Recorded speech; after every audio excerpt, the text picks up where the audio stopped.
vendo? Concentração, vamos lá. Boa noite. Pois bem, o tema da nosso bate-papo de hoje são as influências espirituais. No Livro dos Espíritos, questão 459, Kardec fez a seguinte pergunta aos espíritos: influem os espíritos em nosso pensamento, em nossos atos? E a resposta: muito mais do que imaginais.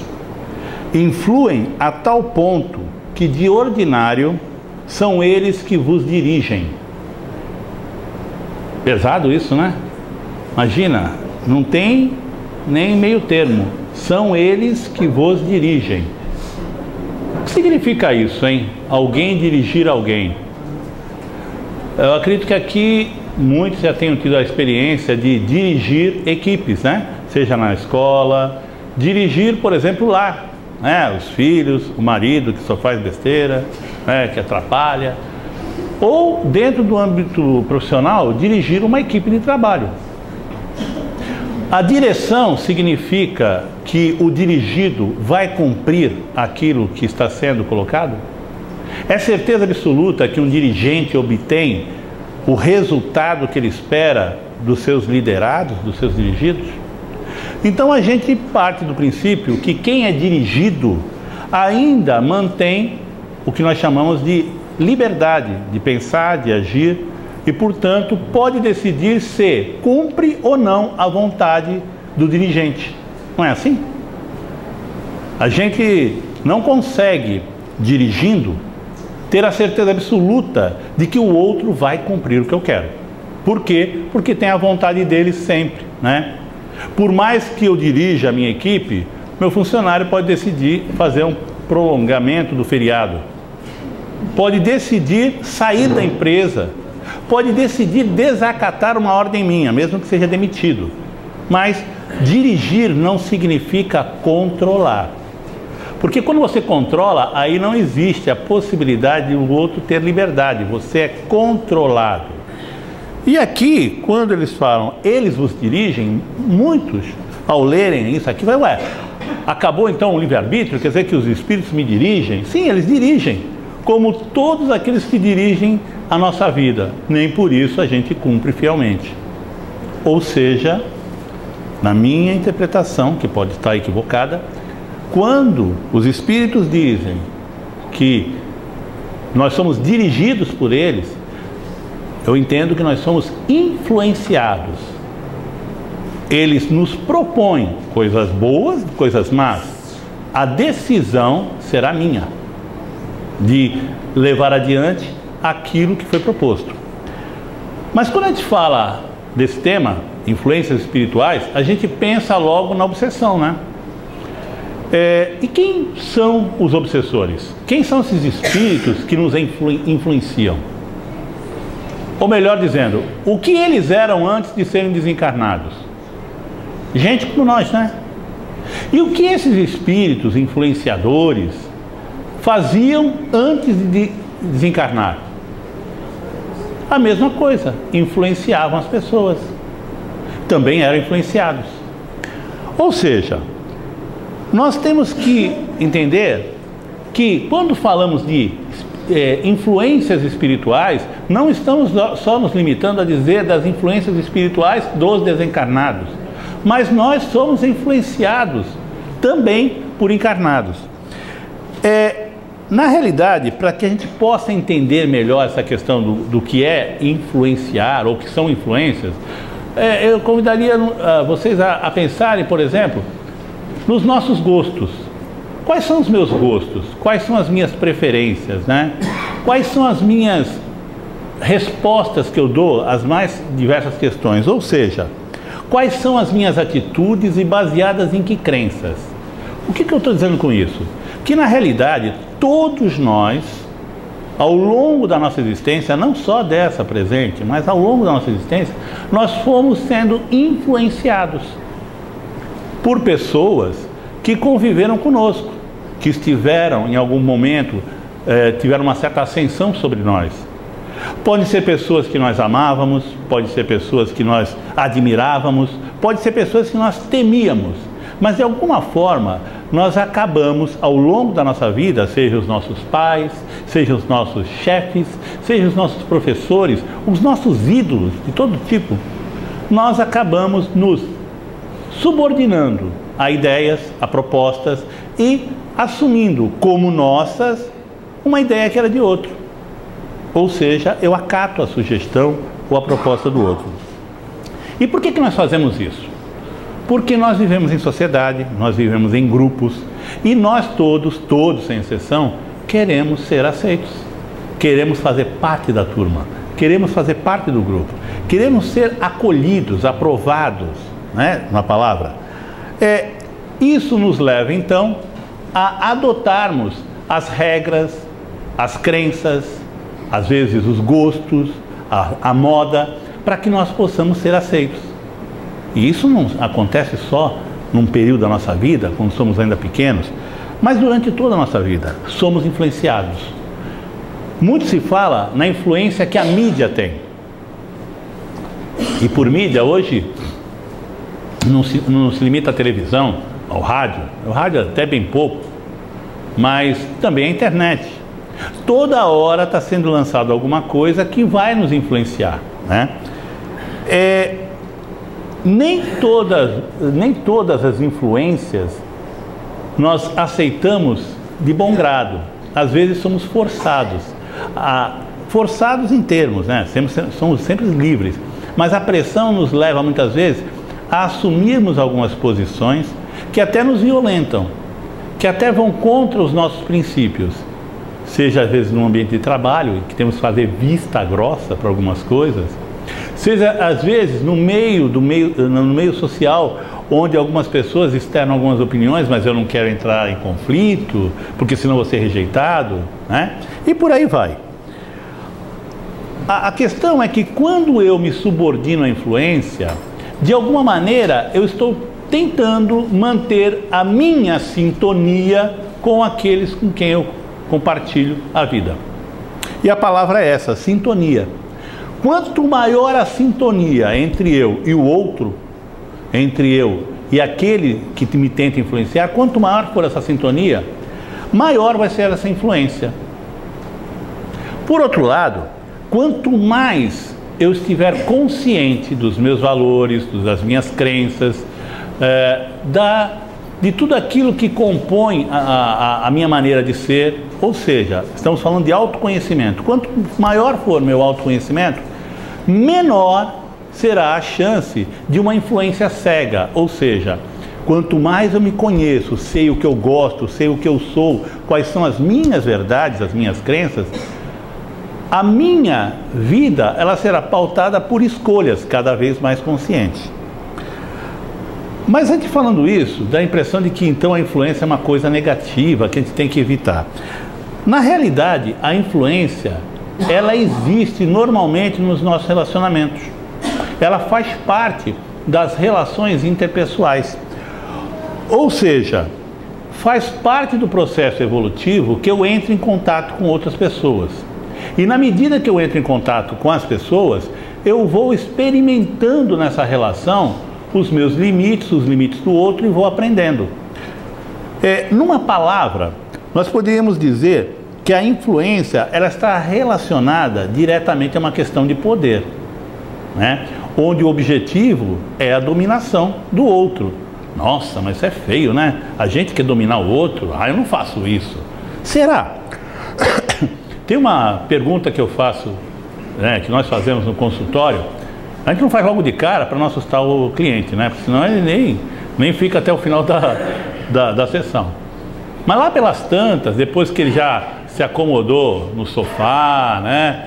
Já olhou tudo que tem que olhar no consultório, a gente pergunta para ele assim: como é que você faz para obter o que você quer do outro? Ou melhor, como você manipula o outro para obter um pouco do que você quer? É uma pergunta que a gente faz. Aí vem a resposta: eu manipular? Jamais, eu não manipulo ninguém, né? Nossa, isso é horrível, manipular, dá a impressão que você está pegando tomate e apertando, né? Mas não, eu não manipulo ninguém. Será? A gente costuma dizer o seguinte, olha, basicamente, essa manipulação, ela é feita a partir de algumas emoções muito conhecidas da gente. O medo, a culpa e a vaidade, /orgulho. E todos nós, sem exceção, usamos uma dessas emoções no outro para obter o que a gente quer. Não, eu não faço isso. Menino, vai lavar a mão, se não... Benzinho, eu já te falei para não colocar a toalha molhada em cima da cama. Eu fico trabalhando o tempo todo. Olha como eu estou cansada. Não faço outra coisa senão cuidar dessa casa. Culpa. Deixa ele se sentir bem culpado. Tá bom, desculpa. Né? Ou então, nossa querida, mas seu cabelo ficou maravilhoso. Nossa, você está linda de morrer. Olha, você remoçou uns 40 anos. Nossa, mas eu precisava falar com você uma coisa. Eu estou precisando emprestado aquele negócio, a chapinha. Você me empresta? O que é isso, gente? Eu uso a culpa, eu uso o medo, eu uso a vaidade do outro, justamente para poder me aproximar. E através dessa manipulação, que é básica, né? Que nem aqui, eu estou fazendo uma manipulação, eu estou falando coisas engraçadas, porque se eu ficar falando muito sério, vocês dormem. Então eu solto uma piadinha de vez em quando, o pessoal ri, e quem está dormindo acorda com a risada do outro. Então, né? Tá vendo? Agora acordou aquele senhor que estava até babando lá na mesa. Olha lá, tá vendo só? Aí, mantenha a atenção. E o que é isso? Manipulação. É ruim? Não sei, mas dá certo. Né? Mas olha só. Mas isso que a gente falou, dessa manipulação, visando uma dominação ou obtenção de um resultado, também é usado por outras pessoas, né? Em outros contextos, inclusive no espiritual. Porque o medo, a culpa, a vaidade e o orgulho são brechas que servem para a namorada conseguir o que quiser do namorado, para o filho conseguir aquilo que quiser da mãe, mas também para aquele nosso amigo desencarnado conseguir o que quer de nós. E aí, em cima da gente, pelas influências espirituais, usando as mesmas portas usadas por todas as pessoas que amamos, né, eles acessam a nossa. Pois bem, vamos voltar à questão da influência espiritual. Quando a gente fala em influência espiritual, logo a gente pensa nas influências negativas. Raramente alguém fala, ai, eu estou sendo influenciado espiritualmente, me deu vontade de ajudar aquelas pessoas. Mas também é assim que acontece. Existem influências espirituais positivas, a grande maioria são positivas. E quando a gente fala nas influências espirituais negativas, nós nos lembramos dos umbralinos, né? Umbralino, aquele pessoal que vem do umbral. Gente, onde é que fica o umbral, hein? Só para a gente saber, para evitar. Onde é que fica o umbral? O que é umbral? O que significa a palavra umbral? Geralmente a gente fala assim, umbral é aquele lugar onde tem aquela laminha, né, que o pessoal passa na cara para rejuvenescer, né? Lá no nosso lar parece que o pessoal cheio de laminha na cara, né? Aquilo lá, né? Pô, e fica um negócio meio distante, como se fosse uma espécie de inferno, né? A palavra umbral, na realidade, ela é de origem latina. Ela é mais, acertadamente falando, ela vem mais dos países de língua espanhola, da própria Espanha. Umbral, para aqueles que conhecem, né, que manjam de arquitetura, né, os nossos irmãos pedreiros, umbral é uma pedra que se coloca embaixo da porta. Antigamente, quando você fazia uma casa, você colocava uma pedra onde você vai levantar uma porta. E ali é o umbral. Umbral é, portanto, uma faixa de passagem entre dois ambientes. É isso que é umbral. Umbral, do ponto de vista arquitetônico. Isso é umbral. É um local de passagem. Por exemplo, nós vivemos numa região que tem um porto. O porto é o nosso umbral. Por quê? É um local de passagem. Ninguém fica no umbral, até trabalha no umbral, né? Do Porto de Santos. Eu trabalhei durante 15 anos. Aí vi a luz, saí de lá. Mas olha só. Mas tem gente que está pagando ainda os patos lá, né? Então, olha só. Aí, o porto, ele é umbral por quê? Porque os navios chegam, descarregam suas cargas, que vão seguir. Os caminhões chegam, descarregam suas cargas, que vão seguir. Então, essa faixa é chamada umbral. E tem muito a ver com o significado da palavra umbral do ponto de vista da espiritualidade. Ou seja, o umbral, ele é um território de passagem, que é constituído pelo conjunto de pensamentos, de vontades, de sentimentos, de todos aqueles que vivem nesse contexto multidimensional. Nós vivemos no umbral. Esse centro está em meio ao umbral. A casa de vocês, a minha casa, está em meio ao umbral, porque o umbral não é só uma região física, ele é uma região, é um território vibracional, que é composto de todos os pensamentos, né?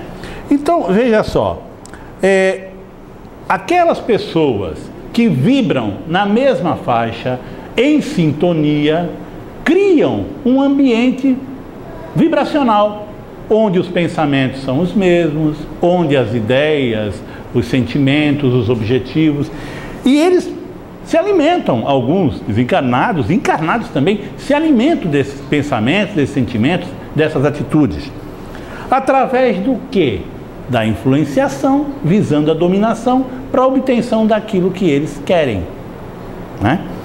Pois bem, como eu disse, os nossos lares e qualquer ambiente onde a gente esteja está permeado por esse umbral, tá?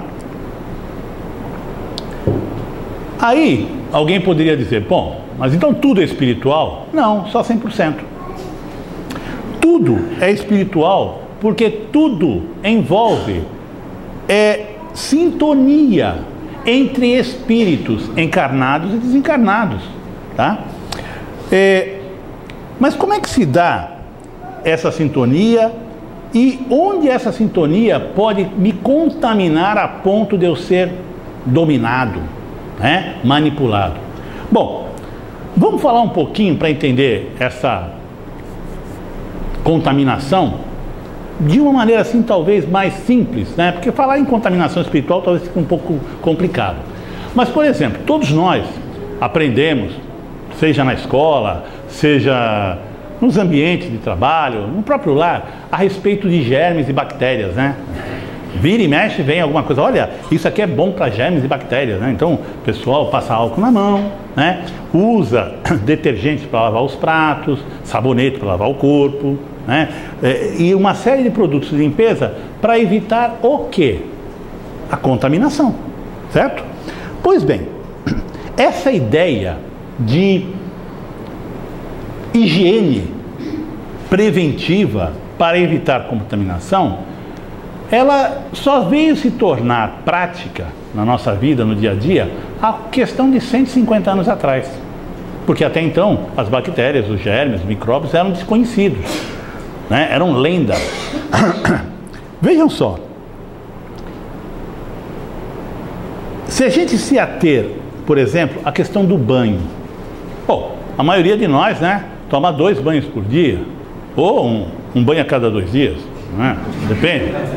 Porque às vezes, né, não tem tempo, né? Pô, tem tanta coisa para postar no Facebook, não dá tempo para tomar um banho, né? Aí passa na farmácia, compra aquela toalhinha cheirosa, né? Passa no cangote, onde vai de repente tomar um chamego, né? E para por ali, né? Enfim, mas a ideia propriamente de banho é interessante. Na antiguidade, se você pegar todas as civilizações, o banho sempre foi muito utilizado, né?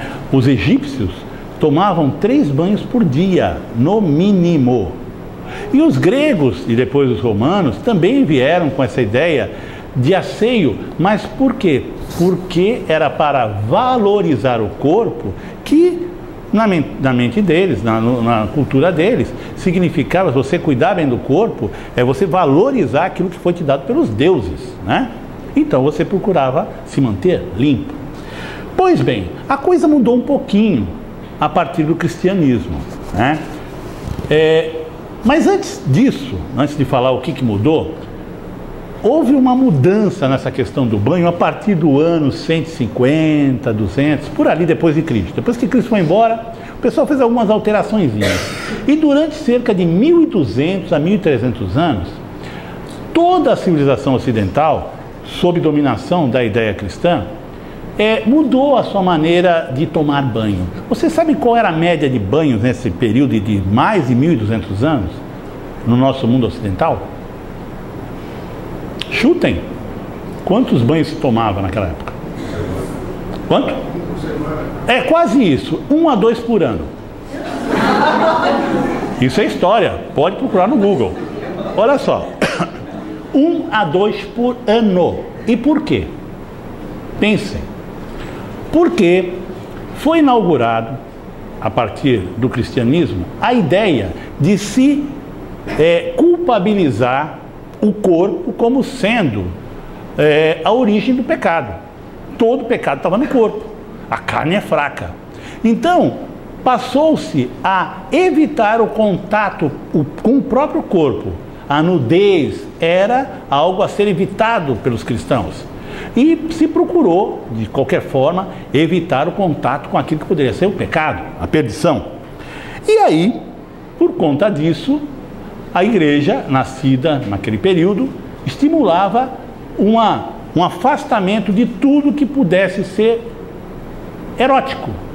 A visão do corpo, e aí fortalecido pela ideia de que os pagãos, os gregos, os egípcios, eles adoravam o corpo, então temos que fazer algo diferente deles. Então vamos repudiar o corpo. Aí vieram as mortificações e o distanciamento. Então as pessoas tomavam 1 a 2 banhos por ano. E quando é que tomavam banho? Justamente no meio da primavera. Maio era o mês ideal para tomar um banho. Maio é conhecido como mês do quê? Por quê? Porque era quando se casava. E por que as pessoas se casavam em maio? Porque era quando vocês estavam mais cheirosinhos. E o pessoal ia contente para a lua de mel. Imagina o sujeito casar em dezembro. Né? Terrível, né? Eu não vou entrar nem em detalhes, mas pensem vocês para que existia buquê. Isso é história, gente, não é piada, é história. Vocês procurem lá a origem, fala sobre o banho, vocês vão ver por que o buquê. Mas vamos lá. Então, teve um Papa, Gregório I, aí esse sacramentou. Gregório I, por volta do ano 590, ele colocou que o banho deveria ser banido.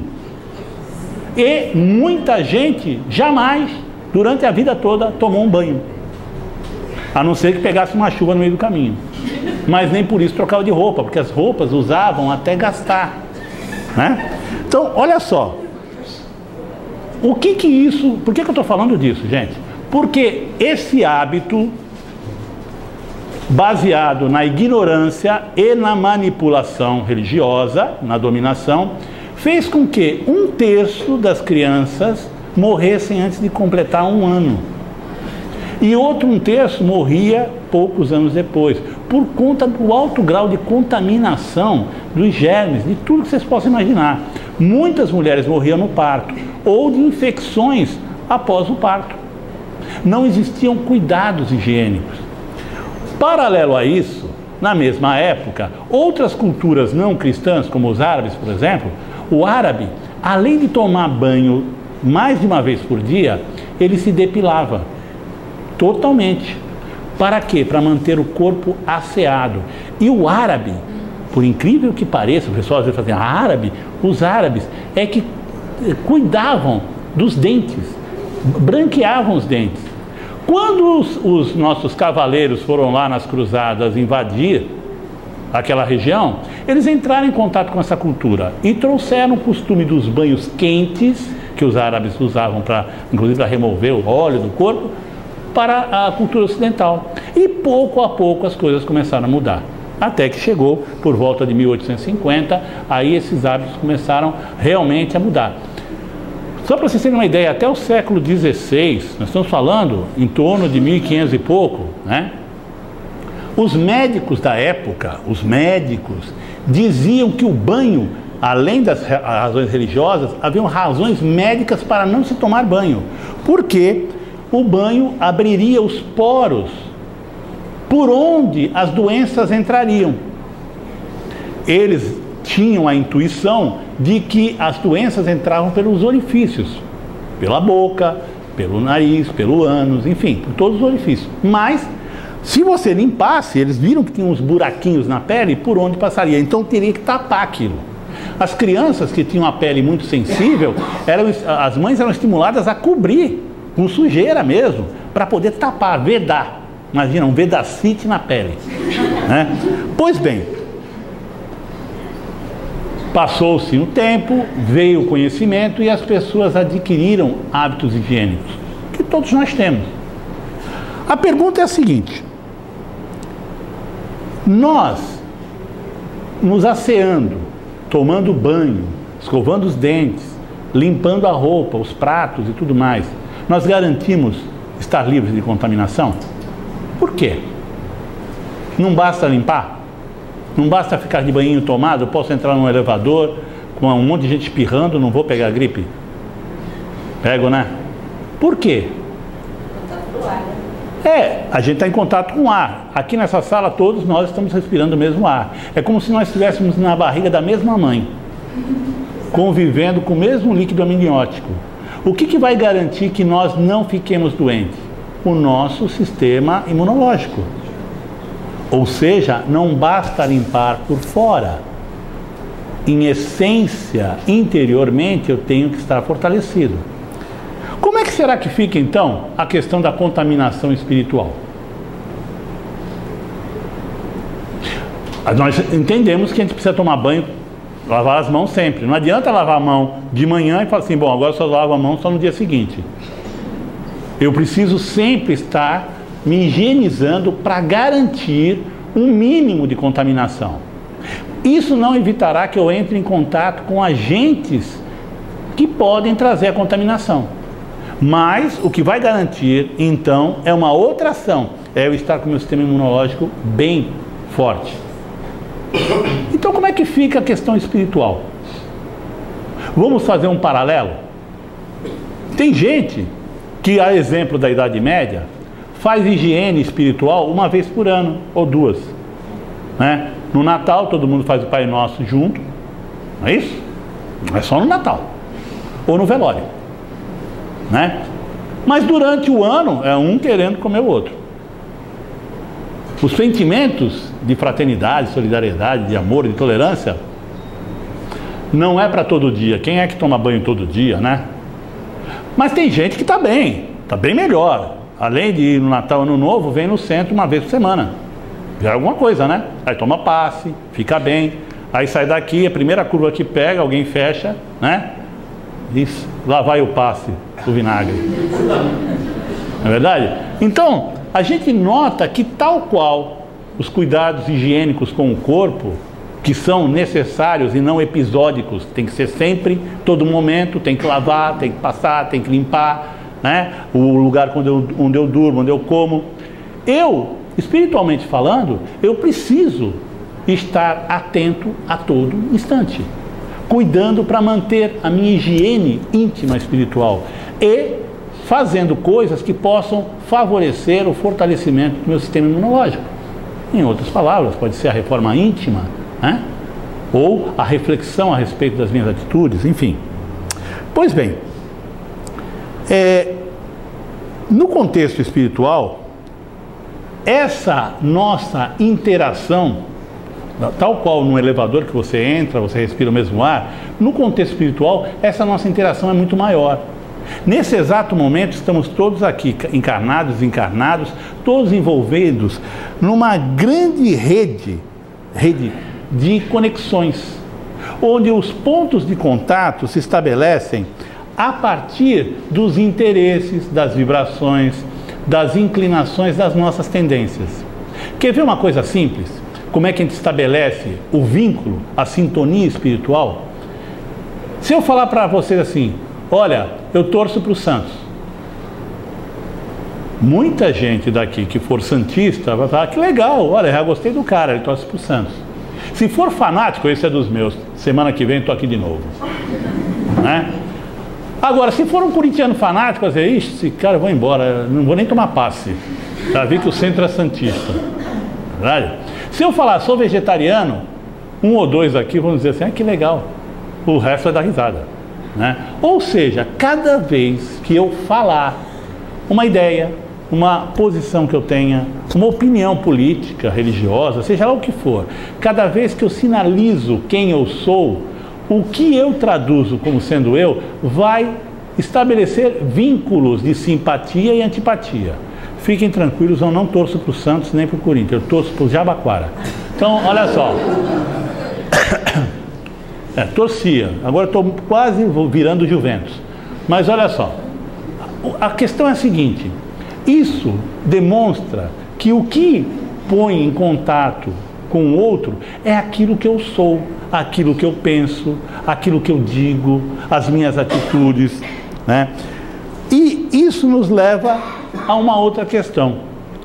Toda vez que a gente recebe um paciente, um cliente no nosso consultório, e às vezes até ali na salinha, né? Já estou dando a letra, né? O pessoal chega e fala assim, ah, estou aqui para resolver um problema, e o problema é sempre o outro. É meu marido, é meu filho, é o emprego, é isso, é aquilo, né? E a gente ouve, claro, com respeito, porque é sofrimento real, gente, né? Mas aí a gente pega e fala assim, olha, o problema é espiritual, a causa é espiritual. Aí eu sabia que tinha um bicho atrás de mim. Não, não está atrás. Está na frente? Não, está dentro de você. É espiritual mesmo. É você, espírito, que é a causa dos teus sofrimentos.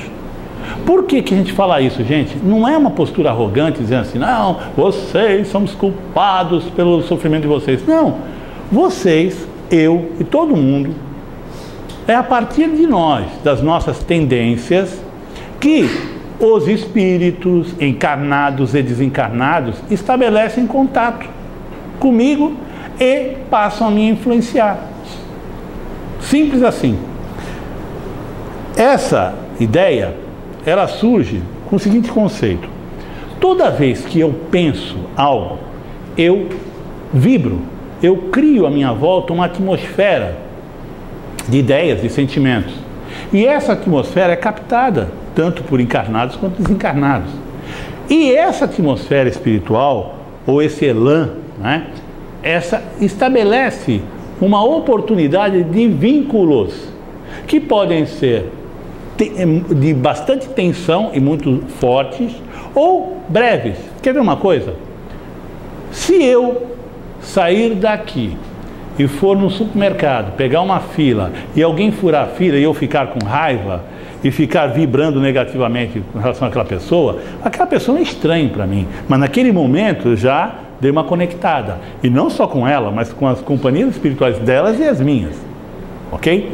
Mas esse contato social, ele é muito vago, quando a gente dá uma fechada, quando a gente dá uma fechada em outro, são aquelas relações casuais, momentâneas, mas que podem estabelecer vínculos e uma influenciação negativa ou positiva naquele momento. Além desse vínculo rápido, ligeiro, superficial, que é aquele que se obtém na sociedade, no contato social, nós temos depois um vínculo um pouquinho mais intenso, que é no ambiente de trabalho. No ambiente de trabalho você vai todo dia. Você convive todo dia com as mesmas pessoas. E durante um bom período.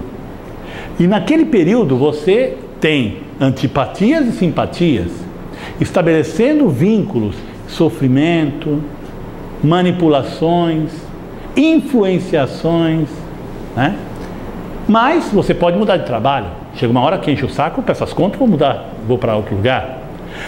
Aí tem um outro vínculo que é um pouco mais estreito, que são as amizades. Esse então, amigo você escolhe, não é que nem parente, você caiu, né? Amigo você escolhe pelo quê? Sintonia. Torce pro mesmo time, gosta da mesma música, né? Toma o mesmo goró, né? tem os mesmos hábitos, costumes, e aquilo um fortalece o outro juntamente com as companhias espirituais. Perfeito. Fica mais difícil de se desgrudar dos amigos. No emprego você sai. Acabar com uma amizade, às vezes é traumático, então você mantém o contato. Depois desse, aí a gente vai subindo o nível, que vai aumentando a tensão. Depois desse, nós temos aquilo que nós chamamos de a grande família. Não é o seriado da TV.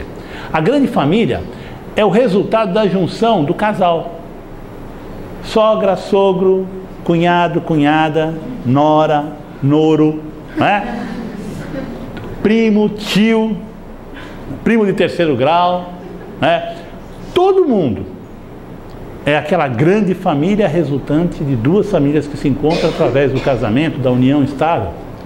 E ali, a convivência, geralmente, são com aqueles indivíduos que fazem parte da nossa família espiritual. As encrencas estão ali, né? Mas esse mesmo, eu procuro evitar. Mas é inevitável, eu vou ter contato. Ele é meu primo, infelizmente, é meu primo. Assim, aquilo não era teu tio? Aquele que foi preso? É meu tio, né? Então, gente, e ali estão desafios mais intensos, né? Nem que seja no velório do cara, você vai ter que encarar ele.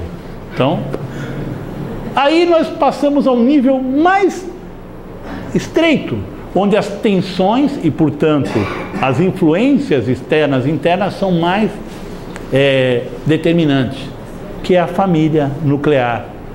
Pai, mãe, filhos, né? Tá lá. Ali é que o bicho pega, né? Ali o bicho pega.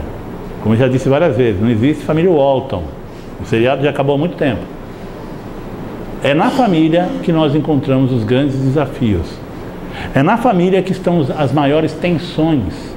E, portanto, na família, por os vínculos emocionais serem tão intensos, a nossa variação emocional e espiritual é muito, né, frágil, muito intensa e muito frágil a nossa condição. E é por ali que muitas vezes começam a ter acesso de maneira mais marcante com as influências espirituais. Mas a coisa piora um pouquinho mais num outro nível, que é o casal. Se tem uma relação onde tudo pode acontecer, tudo, é a relação a dois. Veja que a relação a dois era tão importante que a Bíblia já começa com duas pessoas, né? Adão e Eva. E por que será que é tão importante essa relação e por que ela é tão perigosa em termos de exposições emocionais? Porque na relação do casal é onde os dois se conhecem muito bem, fraquezas, defeitos, qualidades, sem máscaras. A mãe não vê os defeitos do filho, até tapa. A esposa não, ela sabe. E ela joga, né, na mesa, ó. Né? E o marido também. Então é uma relação onde a união ou desunião pode levar a grandes desequilíbrios espirituais. Ela é tão importante que vocês vejam só, Freud, né, ele centra todo o seu trabalho, a maior parte dele, na relação a dois, do sexo. Mas não é a relação sexual em si, mas é a relação entre dois seres que se buscam para se autoafirmarem através do outro, na aceitação, na autoestima. Porque a gente busca no outro o quê? Aconchego? Mais que isso. É através do outro, no contato com o outro, que eu me constituo. O outro me traduz o que eu sou. Por isso que é tão intenso e por isso que é tão conturbado. Mas ainda não para por aí, tem mais um nível. É a relação comigo mesmo. Eu comigo mesmo. É a relação mais difícil que tem. A gente costuma dizer que o ser humano ele tem 3 grandes medos. O medo da morte. Mesmo o espírita tem medo da morte. Eu não estou preparado para desencarnar, tem tanta coisa, tem uma missão enorme pela frente, né? Quem vai cuidar dos meus filhos? Né? Quem vai cuidar da minha empresa? Quem vai cuidar do meu cachorro? Tive um paciente que fala isso, eu não posso morrer, alguém tem que cuidar do meu cachorro. É válido? Aí, O medo dos outros, porque os outros é que nos ferem, os outros que são feridos por nós, os outros que me rejeitam, me aceitam. Então eu tenho medo dos outros. E o medo maior, o medo de mim mesmo, dos meus pensamentos, dos meus sentimentos. A gente pode negociar com a morte. Eu finjo que ela não existe. Não penso nela. Ou viver a cada dia, né? Eu negocio com os outros também o meu medo. Eu faço a vontade dele para não me agredir, ou então eu me imponho, assim eu passo o meu medo para ele. Mas como é que eu faço com medo de mim mesmo? Não tem interlocutor, é eu comigo mesmo. Esse é o medo maior. Encarar a si mesmo, encarar a si mesmo como um ser em construção por si mesmo, cuja missão principal na Terra é a construção de si mesmo. Se você for feliz, os outros serão, porque alguém que é feliz só pode fazer os outros felizes. Não é alegre, feliz, né? Olha só, esse medo de si mesmo é tão grande que qual é o maior castigo que você pode dar para um preso? Gente, solitária. Por quê? Para ele ficar com a consciência dele. Olha que coisa tenebrosa. É preferível ter um agressor dentro da cela do que eu ficar sozinho. Porque sozinho eu estou comigo. E a gente chegou nesse ponto, nesse nosso bate-papo, falando da pessoa principal causadora de todos os nossos sofrimentos e, por conseguinte, de toda influência espiritual. Sou eu o responsável pela influência espiritual. Aliás, por aquilo que decorre da influência. Influência espiritual jamais, em hipótese alguma, é causa do problema. Porque a influência espiritual, ela amplifica o problema que existe em mim, a partir das minhas brechas, das minhas tendências. Portanto, se eu quero ficar livre das influências espirituais, seja encarnadas ou desencarnadas, eu preciso, primeiro, me conhecer, olhar para dentro de mim e ver quem eu sou. E não me envergonhar não, porque eu tenho muita coisa boa dentro de mim. Eu sou a construção de milhares e milhares de anos, mas estou em construção ainda. E a partir do momento que eu me enxergo e me aceito, eu coloco, arregaço as mangas e me ponho ao trabalho. O único trabalho que realmente cada um de nós veio fazer aqui. A reforma de si mesmo. É esse o trabalho. Se eu for melhor que ontem, já estou no caminho. Aí as influências espirituais que virem, elas vão atuar em mim, em cima daquilo que eu penso e sinto. Ah, mas eu não vou escorregar? Claro que vou. Estou aqui humano, cheio de problemas, né? Cheio de defeitos. Mas é justamente na relação com o outro, até com obsessão, que eu identifico quais são as minhas tendências. Quer saber o que a gente precisa mudar? É fácil, é só ver os pepinos que a gente tem em volta. Nossa, mas só pego gente chata. Então, é aí o meu trabalho. Eu tenho que mudar minha maneira de ser. Poxa, se eu sou contrariado, então tem que ser mais flexível. O trabalho é tão claro, é tão claro. Basta a gente ter coragem de assumir, e sem rodeios, sem fazer discurso, olhando no espelho, fazendo, cara, vou dar um jeito em você. Tá bom? É isso aí, gente. Obrigado pela paciência e até a próxima. Obrigado.